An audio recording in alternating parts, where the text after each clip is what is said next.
అమ్మోరు సోమవారం నుండి శనివారం వరకు రాత్రి 7:30 మీ ఈటీవీలో.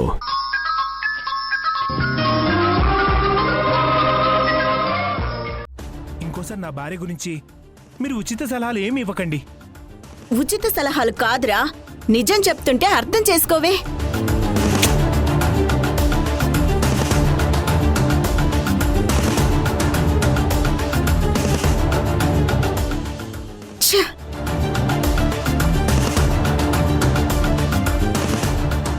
నువ్వు ఇలా వినవురా. నీ పెళ్ళాం నిజస్వరూపమేంటో నువ్వు తెలుసుకునే విధంగా చేస్తాను. మంచి ముహూర్తాలు లేవనే ఇన్నాళ్ళు నీకది దూరంగా ఉంటుందా? వస్తే మధు, తేజగాన్ని అమాయకుణ్ణి చేసి ఏ మోసం చేస్తున్నావే? నువ్వు ఏ ముహూర్తాన్ని అడ్డం పెట్టుకుని డ్రామా ఆడుతున్నావో నేను అదే ముహూర్తంతో నీ డ్రామాకి తెర దించుతానసలు.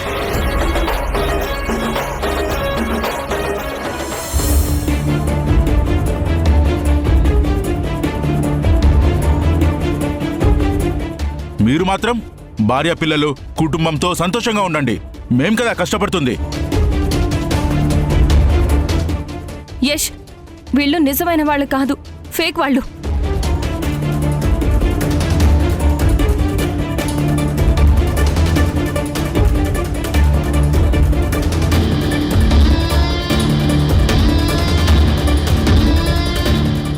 ఏంటి యష్, అంత సీరియస్గా ఆలోచిస్తున్నావు? దేని గురించి? 3 నెలల్లో జనాలకి డబ్బిస్తానని పిల్లల మీద ఒట్టేసి మాటిచ్చావు కదా, దాని గురించి ఆలోచిస్తున్నాను. పొద్దున్న జనాలు వచ్చి మన ఇంటి మీద రాళ్ళేశారు. వీడియో తీసినవాడు, ఆ రాయి వేసినవాడు నిజమైన బాధితులు కాకపోయినా వాళ్ళలో కొంతమంది జెన్యూన్గా బాధితులున్నారు కదా. అవును యష్, వాళ్ళంతా ఎంతో కష్టపడి దాచుకున్న డబ్బు. వాళ్ళ సొంత ఇంటి కల నెరవేరడం కోసం ఆ డబ్బంతా మనకు కట్టారు. వాళ్ళకి మనం త్వరగా ఏదో ఒక విధంగా న్యాయం చేయాల్సిందు. మనం ఇంకా ఆలస్యం చేస్తే ఇప్పుడు వాళ్ళు వచ్చినట్టే రేపు ఇంకా పెద్ద సంఖ్యలో జనాలొచ్చి మన మీద తిరగబడతారు. ఎలాగైనా సరే ఆ మారుతీరావు డబ్బు ఎక్కడ దాచిపెట్టాడో తెలుసుకోవాలి. ఆ డబ్బు మన చేతికొస్తే తప్ప ఈ సమస్యకి పరిష్కారం దొరకదు.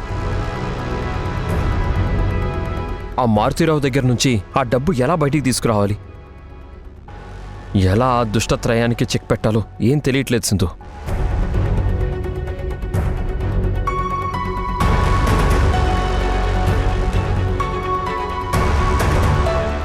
అమ్మా, నాన్న, అమ్మా, మేము ఒకటి అడుగుతాం కాదనరుగా? ఏంటి రిషి? చెప్పిన తర్వాత కుదరదు, టైం లేదు, ఇప్పుడు కాదనకూడదు అసలు. అలా ఏమను, చెప్పండి. మమ్మల్ని సరదాగా బయటికి తీసుకెళ్ళొచ్చు కదా నాన్న. రే, వెళ్ళొచ్చురా, కానీ శశికి తల గాయమైంది కదా. ప్లీజ్ నాన్న, మమ్మల్ని బయటకు తీసుకెళ్ళు నాన్న, బయటికి తీసుకెళ్ళు నాన్న. అయినా ఈ టైంలో ఎక్కడికి వెళ్తాంరా? రెస్టారెంట్కి వెళ్దాం నాన్న.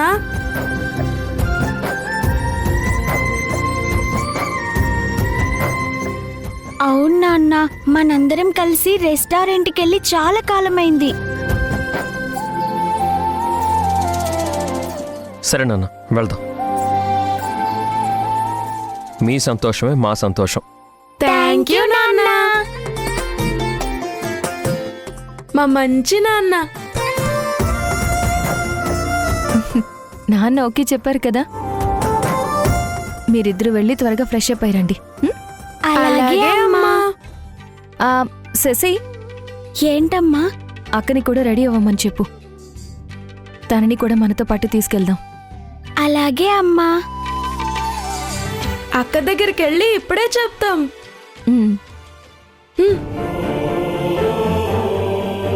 ఇప్పుడు మనతో ఆరాధ్య ఎందుకు సింధు? తనకి ఎగ్జామ్స్ ఉన్నాయి కదా, తనని డిస్టర్బ్ చేయడం అవసరమా? ఒక్కరోజుకి ఏం కాదులే యష్. ఆ రూమ్లో కూర్చుని ఎప్పుడూ లోన్లీగా ఫీల్ అవుతూ ఉంటుంది. మనతో పాటు వస్తే ఆ లోన్లీనెస్ పోతుంది. ఆరాధ్యని మనం ఎంత దగ్గర చేసుకుంటే తన హెల్త్కి అంత మంచిది. సరే, నువ్వు చెప్పావు కదా, ఓకే. సరే, నువ్వు వెళ్ళి రెడీ అవ్వు. యష్, నువ్వు కూడా రెడీ అవ్వు. సరే.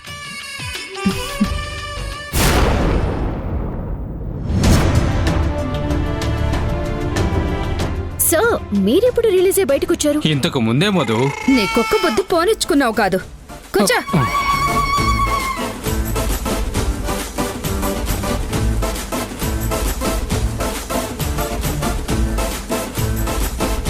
నిన్ను బెయిల్ మీద బయటికి తీసుకురావడానికి మేము నానా అవస్థలు పడితే నువ్వేమో మధుని చూసి మూతి మూర సైజులో వెడల్పు చేసి నవ్వుతూ దగ్గరికెళ్తావా? చాలా రోజులైంది కదా రత్నం, అందుకే మధుని చూడగానే పలకరిద్దామని లేచాను. ఈ పలకరింపులు నీ పులకరింపులు ఆపితే బాగుంటుంది. రత్నం గారు, మీ పంచాయతీకి కాసేపు ఫుల్ స్టాప్ పెట్టండి. మొత్తానికి సార్ని బయటికి తీసుకొచ్చి చాలా మంచి పని చేశాం మావయ్య. ఇప్పుడు మనం ఆలోచించాల్సింది మనకు జరిగిన మంచి గురించి కాదు మధు, ఆ సింధు యష్లకు జరగాల్సిన చెడు గురించి. నన్ను కేసులో ఇరికించి నా రాజకీయ భవిష్యత్తు మీద కోరుకోలేని దెబ్బ కొట్టారు. వాళ్ళని అస్సలు వదిలిపెట్టకూడదు. అవును, ఆ యష్ బెయిల్ మీద బయటికొచ్చి కుటుంబంతో హ్యాపీగా ఉన్నాడు. పెళ్ళాం పిల్లలతో రెస్టారెంట్లకు వెళ్తున్నాడు. వెళ్ళని మధు, వాళ్ళు ఎంత దూరం వెళ్ళినా నా మనుషులు వాళ్ళని వెంటాడుతూనే ఉంటారు. ఆ సింధు యశులని ప్రశాంతంగా ఉండనివ్వరు.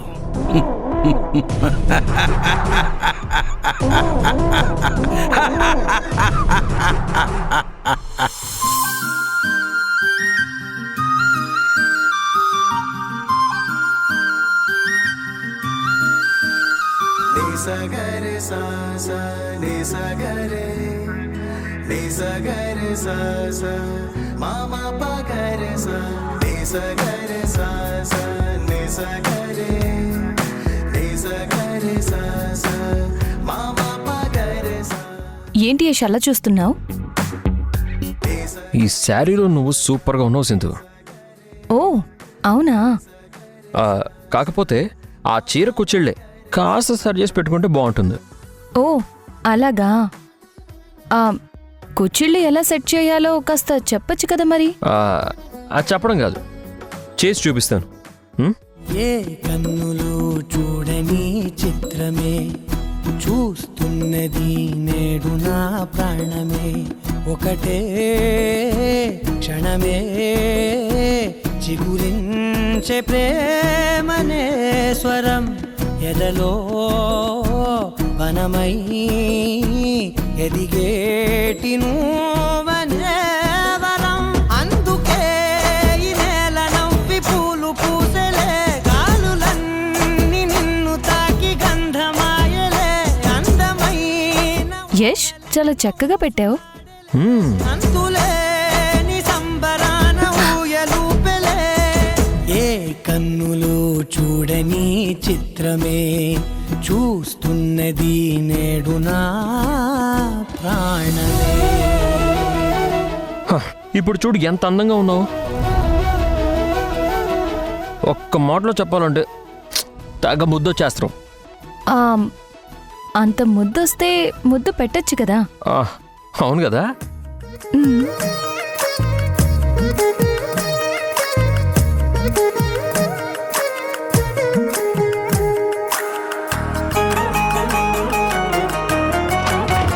అమ్మా నేను రెడీ. నాన్న నేను కూడా రెడీ. అమ్మా, ఎంతో బ్రతిమలాడి అక్కను ఒప్పించాము తెలుసా? అవును, ముందైతే నేను రానంటే రానంది. ఈ చెల్లి తమ్ముడంటే నీకిష్టమే కదక్కా, మాకోసమన్నా రావా ప్లీజ్ అని రిక్వెస్ట్ చేస్తే ఓకే అంది అసలా. సరే వెళ్దాం పదండి.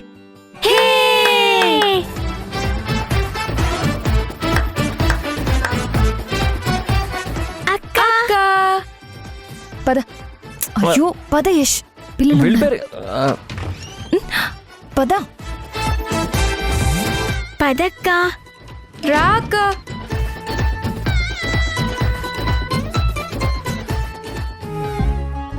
ఇంకా ఈ పంతులు గారు రాలేదేంటి?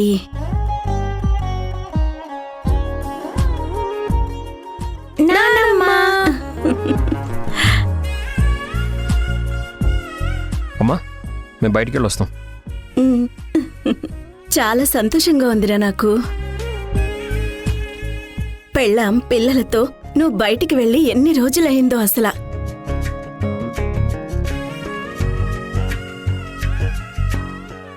జాగ్రత్తగా వెళ్ళిరండి. వెళ్ళొస్తాం అత్తయ్య. ఉమ్. బాయ్ నానమ్మా. వెళ్ళొస్తాం నానమ్మా. అందరూ బాగా ఎంజాయ్ చేయండి. ఓకే నానమ్మా. ఉమ్. రేయ్ ఇక పదండి.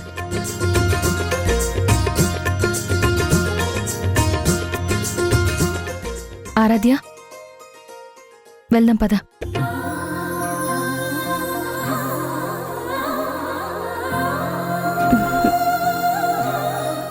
ఆరాధ్య పద రా.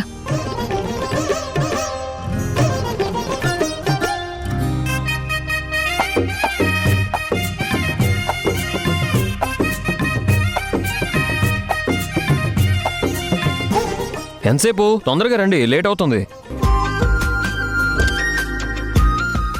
ఎక్కండమ్మా. ఎక్కుసిందు.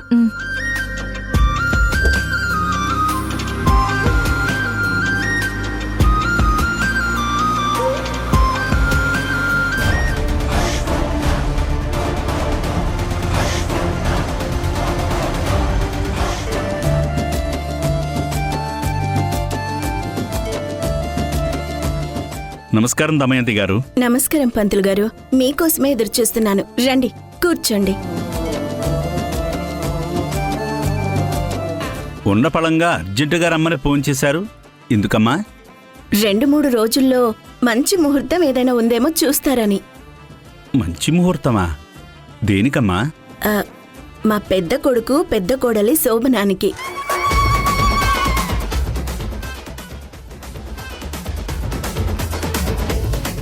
అదేంటి దమయంతి గారు, మీ పెద్దబ్బాయికి రెండో పెళ్లి జరిగి కూడా చాలా రోజులైంది కదా, ఇంకా వాళ్ళకి శోభనం జరగలేదా?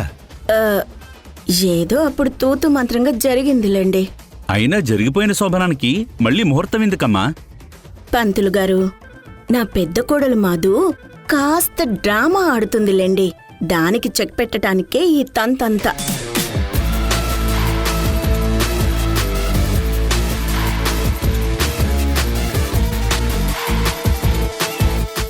ఇప్పుడు మీకు అంతా అర్థమైంది కదా? అర్థమైందమ్మా. మీరు ఈ సాంప్రదాయాలన్నీ మర్చిపోయి జరిగింది ఆలోచించకుండా నేను చెప్పినట్టుగా ఏదైనా పెట్టుడు ముహూర్తమైనా సరే పెట్టి పారేయండి. మిగతాదంతా నేను చూసుకుంటాను. అలాగేనమ్మా. మంచి ముహూర్తంలో కలిస్తేనే పుట్టబోయే బిడ్డలకి మంచి భవిష్యత్తుంటుందని ఆ మధు నా కొడుకుని నమ్మించింది. ప్రస్తుతానికి దాని దారిలోనే వెళ్ళి దాన్ని దెబ్బ కొట్టాలి. అలాగేనమ్మా. రే తేజ, మధు, ఇద్దరూ రండి.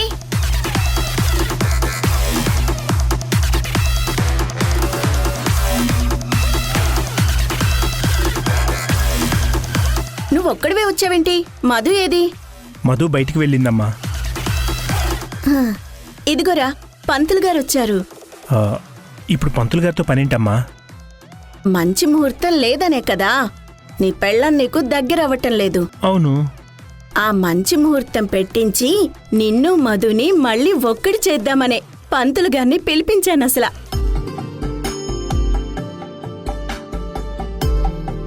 చాలా థ్యాంక్స్ అమ్మా. నా బాధ నువ్వు అర్థం చేసుకున్నావు. పంతులు గారు మంచి ముహూర్తం చూసి చెప్తారు. నీకోకేనా? నాకోకే అమ్మా. మరి నీ పెళ్ళం ఒప్పుకుంటుందా? మధుని నేను ఒప్పిస్తాను కదమ్మా. తను కూడా మంచి ముహూర్తం కోసమే వెయిట్ చేస్తుంది. సరే అయితే నువ్వు అదే మాట మీద ఉండరా? పంతులు గారు, మీరు మంచి ముహూర్తం చూడండి. దానికేం భాగ్యమమ్మా, ఇప్పుడే చూస్తాను.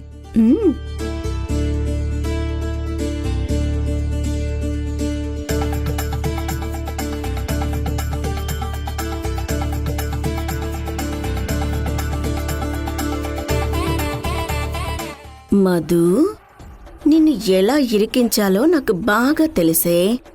నా కొడుకు చెవిలో పూలు పెట్టావు. వాడు తిక్కలోడు కాబట్టి నీ మాట నమ్మేశాడు. కాని నా చెవిలో నువ్వు పూలు పెట్టలేవు. ఇక్కడుంది దమయంతి. నీ పొగరు, తలబిరుసు అన్నీ దించేస్తానసలా.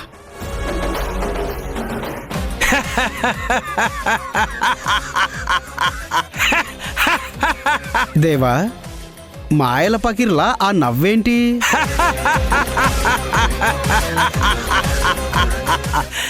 మావయ్య, నవ్వింది చాలు. ఇంకాపి నీ మనుషులు వాళ్ళని వెంటాటమేంటి? ఆ సింధు ఇష్టని ఏం చేయబోతున్నారు? చెప్పు మారుతిరావు, విని మేము సంతోషిస్తాంగా. హా, ఇలా పిచ్చోళ్ళ నవ్వుతూనే ఉన్నాడంటే ఏదో పెద్ద ప్లానే వేసుంటాడు.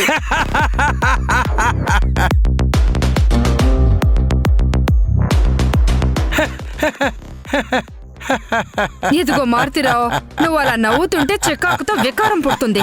ఆ నవ్వు ఆపుచావు.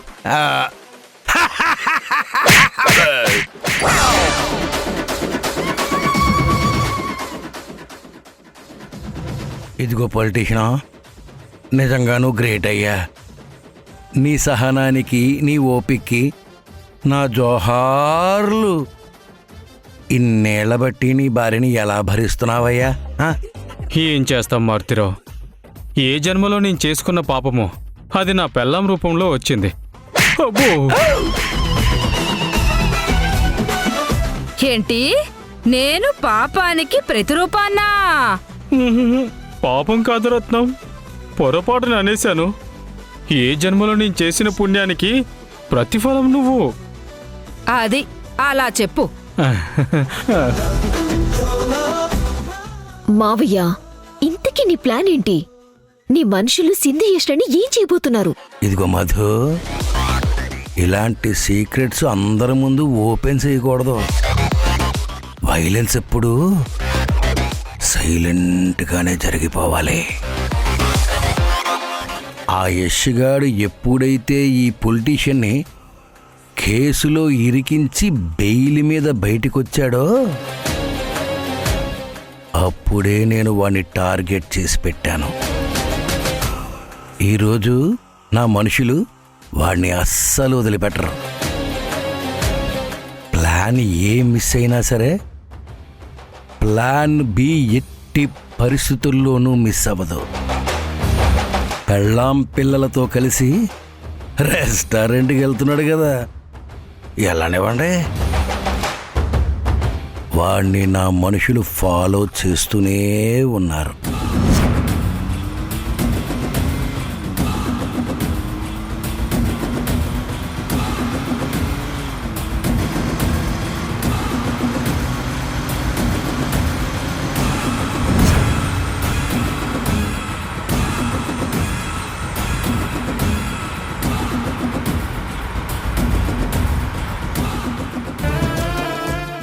రిషి, శశి, ఏ రెస్టారెంట్కి వెళ్దాం? మనం రెగ్యులర్ గా వెళ్లే రెస్టారెంట్కే వెళ్దామమ్మా. అక్కడ ఫుడ్ చాలా బాగుంటుంది. మనం ఆ రెస్టారెంట్కి వెళ్ళి చాలా రోజులైంది అసలు. సరే, మీరు చెప్పినట్టే మనం రెగ్యులర్గా వెళ్ళే రెస్టారెంట్కే వెళ్దాం.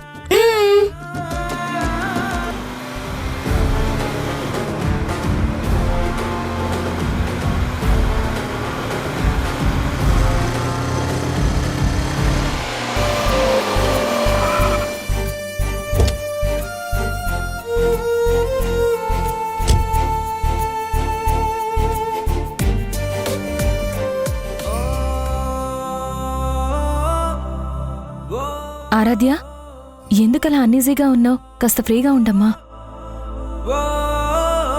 బయటకు వచ్చినప్పుడు అందరితో ఎంజాయ్ చేయాలి, ఇలా మూడీగా ఉండకూడదు. అక్క, మేమున్నాం కదా, మాతో సరదాగా ఉండు. మనకిష్టమైన ఫుడ్ ఆర్డర్ చేసుకుని తినొచ్చు. రాక వెళ్దాం. రా.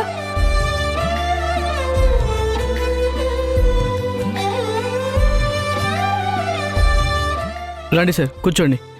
కూర్చోండి. కూర్చోండి మేడం. Thank you. కూర్చో. సార్, రిషి శశి మీకేం కావాలో ఇందులో చూసి ఆర్డర్ పెట్టండి.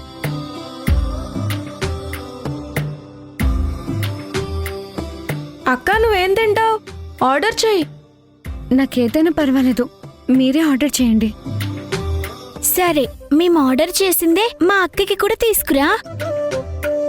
మాకు బటర్ స్కాచ్ ఐస్ క్రీమ్ కూడా తీసుకురండి. రిషి ముందు బిర్యానీ తిని లాస్ట్లో ఐస్ క్రీమ్ తిందురు గాని, సరేనా? సరే అమ్మా.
యష్,